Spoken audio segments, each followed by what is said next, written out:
Bolivian police attacked demonstrators in the Caracara area in the department of Cochabamba. Russia issues strong support for beleaguered Russian President Alexander Lukashenko. French President met his Iraqi counterpart on his first official visit to Baghdad. From the headquarters of TeleSUR English in Havana, Cuba, this is From the South. I'm Laura Palmeiro. In a new act of regression, the police of Bolivia attacked the demonstrators in the Caracara area in the department of Cochabamba. The demonstrators came out on the streets after the community leaders of the locality were detained by the police. The security force attacked demonstrators with tear gas. In videos seen in social networks, people protesting ran away to avoid the attack with gases and bullets. The de facto government of Janine Áñez has not said anything on this matter.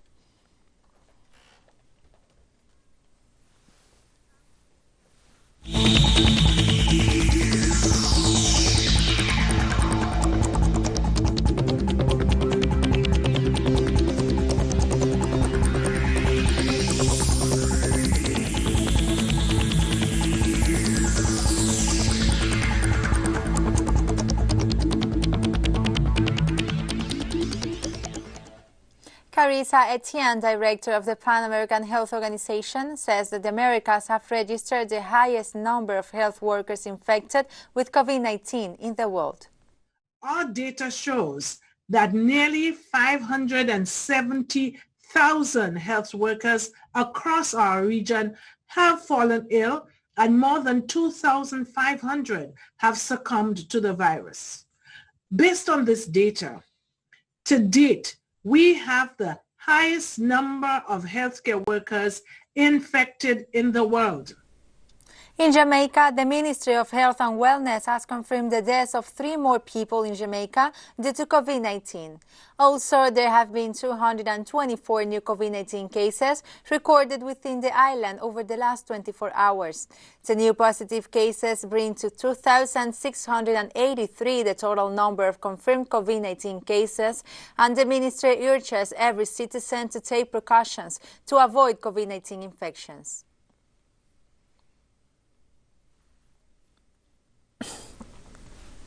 Barbados Minister of Tourism, Senator Lisa Cummins, is promising a more targeted approach to the marketing of the island's tourism offerings. We want to be able to provide support through the BTMI so that this can be marketed. There are already a number of hotels, particularly those on the eastern coast, who send visitors here, some on the southern coast as well. We want to be able to bottle what is our mainstream tourism product with our community tourism product, and we want to encourage Barbadians as well, especially those of us who are in the hotel sector and who may be waiting for our properties to reopen, waiting for our businesses to restart their operations once we get a little further down into where we are now and we have a better system managing global travel. We want to be able to make sure that we are able to sell Barbadian authenticity and we're able to sell community products. In Barbados, former government minister Dr. Dennis Lau will be in the race for the vice presidency of the Democratic Labour Party at the political party's annual conference at the end of the month. For two places in the party, General Secretary and Vice President. And I'm running for Vice President. So we about to do first. You know what? It was said here first, so. But it was said here first. But there are other candidates. Again, why I'm offering myself? Because I believe at this stage of my political journey that I have accumulated enough experience. I've understood a lot of what the people in the country are saying and want to be done for them. And therefore, I'm making myself available to be part of the thinking of the party as we go forward. The former minister. The Fernandez administrations continue to take steps to revive Argentina's economy. In the coming days, the executive branch will send a bill to modify the tax system, together with the budget for next year, to the National Congress. Our correspondent Carolina Silvestre brings us the details. The tax reform on which Alberto Fernandez's government is working seeks to tax wealthier sectors more and to expand the progressive taxation system. Fiscal policy is a fundamental instrument for the fulfillment of state commitments in terms of human rights. The collection of taxes has a double objective in this sense. On the one hand, it ensures the resources to implement new policies that guarantee access to rights for all, and on the other hand, it promotes a greater redistribution of wealth and thus allows the construction of more equitable and egalitarian societies in terms of rights. In that spirit, the proposal that the national executive branch will submit to the Argentine parliament pursues the objective of stimulating production, investment, employment and savings in pesos. The Argentine tax system, as in many other countries, is closely linked to a very concentrated economic system and to a government that have politically favored those concentrated sectors. Therefore, it is a system that has a regressive nature. That is to say that the very rich sectors of great wealth and of huge profits and gains pay very little tax, and instead the poorer sectors pay much more, the sectors of the middle class based on consumption taxes. Therefore, the legislative initiative contemplates the dismantling of taxes considered distorted, such as gross revenues and fees charged by the provinces and municipalities. In Argentina, we say that we had two pandemics. One that we inherited from the right-wing liberal government of Mauricio Macri that left the country in a very exhausted situation from the social point of view. That is, we have a very big social debt, and at the same time we have the pandemic of the disease that has invaded our entire planet. According to the General Secretary of the Solidarity Party, Juan Carlos Junio, the bill proposes to simplify taxes for small and medium businesses and does not increase the tax burden on the middle class, professionals and companies that invest, which is crucial. We need the nation to have income to be able to attend. We have the nation to have income to be able to attend to the social debt that we have, which is the main debt. So, with the tax reform, surely the national government will be able to have the resources to attend to this social debt and change the Argentinian tax matrix from a concentrated system in favor of the concentrated sector to a much more progressive matrix. The idea is to have a tax system that favors production and allows for sustained economic growth in Argentina, taking into account all sectors. Carolina Silvestre, TeleSUR, Buenos Aires. And we'll be right back after this very short break, so don't go away.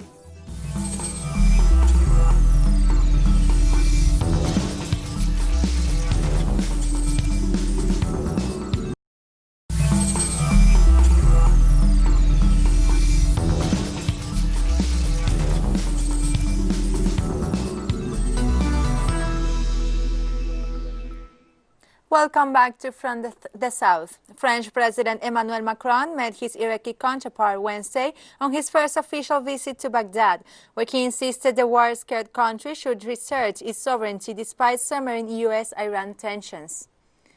Coming straight from a two-day trip to crisis-hit Lebanon, Macron is the most prominent world leader to visit Iraq since Prime Minister Mustafa al-Kadhimi came to power in May. The trip aims to launch an initiative alongside the United Nations to support the process of sovereignty. Macron announced on his final night in Beirut. In Baghdad, he voiced his support for his Iraqi counterpart Barham Saleh to help Iraq fight Islamic State group sleeper cells and resist foreign interference. Meanwhile, Iraqi President Barham Saleh vows Iraq's sovereignty to be respected during a joint press conference with French President Emmanuel Macron at the presidential palace in Baghdad. There's so much hate running rampant in this country, and it kills me. It's heartbreaking. It's heartbreaking. You know, I don't want this for my children. I don't want this for our country. Make America great again? What? When was this country ever great for us as black people? When? You know, never. The South African Auditor General released his first report on corruption relating to COVID-19 relief funds. Kimi Markewettu's funding relative to billions worth of rand and slew delegations of mismanagement and inflated PPE tenders. Employment and Labour Minister Tsulas Nexi also gave details of corruption relating to the country's unemployment fund. Те, кто пытается раскачать обстановку в Белоруссии, те, кто уже не один год пытается путем таких неуклюжих заигрываний с Минском, очевидных для всех, оторвать Беларусь от Российской Федерации, подорвать основу функционирования союзного государства, будем достойно и твердо отвечать. В этих условиях мы искренне считаем, в общем-то, что нам ни к чему встречаться с представителями, которые запрашивают подобные контакты, до тех пор, пока они не сформируют свою структуру в соответствии с законодательством Республики Беларусь. Nigerian health authorities offered an update on COVID-19 cases this Tuesday. The Nigeria Center for Disease Control confirmed 239 new cases, bringing the total number to over 54,000. Meanwhile, the COVID-19 death toll stands at 1,023 after 10 new fatalities were reported. The areas most affected by the virus are Plateau State with 116 new cases, the Federal Capital Territory with 33, and the city of Lagos with 19 new cases. Días a partir de la noche del lunes. Los comercios de ambas ciudades.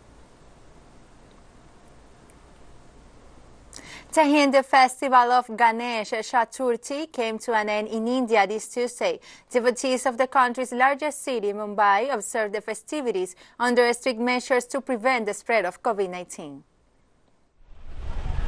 We have celebrated in social distancing. Like we came 5 to 10 people for Visarjan. Every year we go 25 to 50 people. This year we came only 5 to 10 people for Visarjan. As we all know, this year, because of COVID, there are many restrictions on celebrations. We have to follow certain rules laid down by the authorities for immersion so that places like Chowpatty Beach are not overcrowded. They have made temporary ponds like this for immersion so that it's easy for the public. This year, people are just not coming here to the sea. Everyone is doing the immersions at home, in a pond or using a flower pot or something to do it. It's not like this in other years. Normally there is a large crowd. This year it's all gone because of COVID. This is the one festival that is celebrated the most in Mumbai. That's why it's special. No other festival is celebrated so much in Mumbai. Ibrahim Boubacar Keita, the Malian president ousted in a military coup last month, was hospitalized this Tuesday. Major concerns arises over the health condition of the 75-year-old politician, as he had been recently detained for 10 days by the junta, now in power, of the African country. The ousted president was transferred to a private clinic where he is receiving medical assistance. However, his health condition was not immediately known.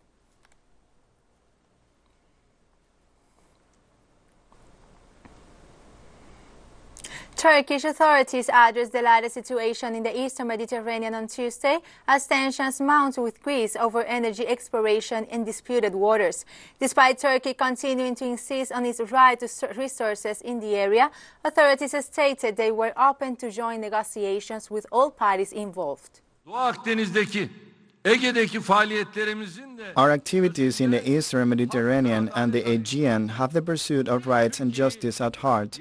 Attempts to imprison Turkey to its shores using a 4-square-mile island without seeing its tremendous 300,000 square mile size is a very open expression of injustice and iniquity. Efforts to descend on the reaches of the Mediterranean, which are the rights of every country around it, is an example of modern-day colonialism. We favor a joint solution that involves sitting around the table to negotiate with all sides in the Eastern Mediterranean, for everyone to benefit from the Eastern Mediterranean's resources in a just manner or for the sharing of resources fairly. Unfortunately, we were forced to take the necessary steps because Greece did not listen to our call and took unilateral steps. And we'll be right back after this very short break, so don't go away.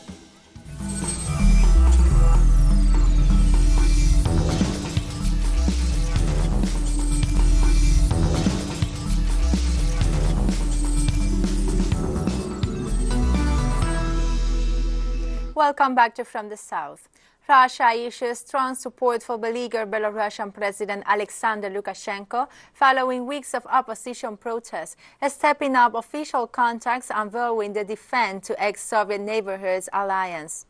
Moscow has recognized as legitimate the disputed elections in which the Belarusian leader claimed a sixth term, while opposition challenger Svetlana Tikhanovskaya has declared herself the winner.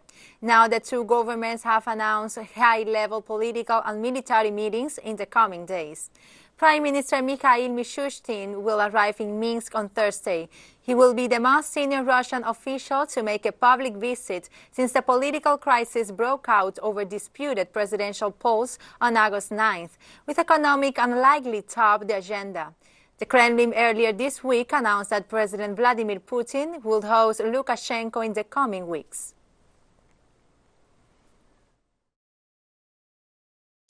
We will respond firmly to any attempts of those who try to sway the situation in Belarus, those who try to tear away Belarus from Russia by their clumsy flirtations with Minsk for many years, and undermine the basis of the Union State. We think there's no point in meeting the representative of the opposition's Coordination Council who seeks such contacts unless they have a proper legal basis according to the legislation of Belarus. British Prime Minister Boris Johnson had to defend himself in the first session of Prime Minister's questions since the House of Commons returned from its summer break. The Labour leader, Keir Starmer, accused him of serial incompetence in his response to coronavirus, as the Prime Minister dodged questions over when he first became aware of the looming debacle over exam results in the summer. The Labour leader called on Mr. Johnson to get a grip, saying he had wasted the last of the 3 months lurching from crisis to crisis, U-turn to U-turn, when he should have been preparing the UK for possible resurgence of COVID-19 in the autumn and winter. However, Johnson said he's actually moved to the country forward without any evidence of this. I take full responsibility for everything that has happened under this government throughout my period in office. And actually what has happened so far is that we have succeeded in turning the tide of this pandemic, that it is safe for the workforce of this country to go back to work in a COVID-secure way. We want to take this country forward. We're not only getting the pandemic under control, with deaths down, with hospital admissions way down. We will continue to tackle it with local lockdowns, with our superlative test and trace. Pope Francis warned Wednesday that Lebanon faced extreme danger that threatens the very existence of the country following last month's massive explosion. The leader of the Catholic Church focused on disaster-hit country almost a month after the huge blast in the Beirut harbor ripped through the city, killing more than 180 people and wounding at least 6,500. Lebanon cannot abandon to its solicitude.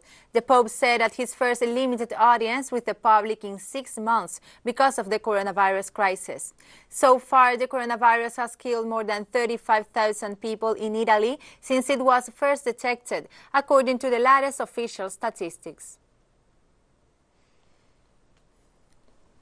Japan is likely to have a new prime minister within weeks after the ruling Liberal Democratic Party set a rapid timetable for replacing the departing Shinzo Abe. In meetings over the weekend, party elders discussed plans to vote on Mr. Abe's replacement by the middle of September, with the electorate restricted to members of parliament and heads of regional party chapters. A speedy selection process avoiding a full vote of party members will maximize the influence of Mr. Abe and his allies, so increasing the chances of a successor who maintains the policies of Japan's longest-serving leader. Meanwhile, Chief Cabinet Secretary Yoshinde Suga, a powerful figure in Mr. Abe's government, fueled the speculation that he would stand with a long blog post about coronavirus that ended with a declaration that he would fulfill his responsibilities with all his power. Suga seems to be the favorite in the September 14th elections. In this national crisis, there must not be a political vacuum. There is not a moment to waste. I would like to continue the work of Shinzo Abe, who poured his spirit and strength into the job, and I am committed to mobilizing all my forces to move forward further. And we have come to the end of this news brief. Remember, you can find this and many other stories on our website at telesurenglish.net. Remember to join us on social media, Facebook, Twitter, and Instagram. For TeleSUR English, I'm Laura Palmeiro. Thank you for watching.